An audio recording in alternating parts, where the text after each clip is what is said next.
I just completed this project for some friends as a thank you for hosting us for the total solar eclipse last year. They live in Hope, Arkansas.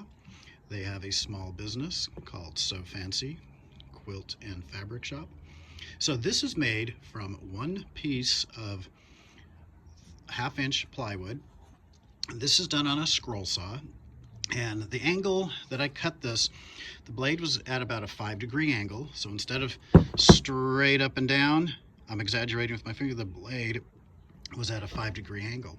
And what happens when you do the 5-degree angle, you, depending upon whether you cut clockwise or counterclockwise, you can have these pieces fall down, which I did with sew and the arrows.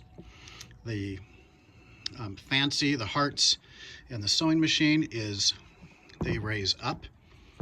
And then I glued them in, spot glued them with white glue, and then I locked it in a little bit later with a whole bunch of varnish on the back. And then I made a little opening there so they can hang it. If they wanted to hang it on a wall, then I put these pieces on there so they could stand it up if they wanted. Oh, this table's not flat, but they can hang it.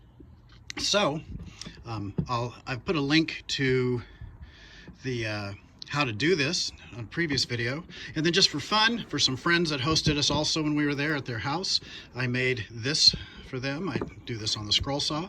So anyway, so there we go.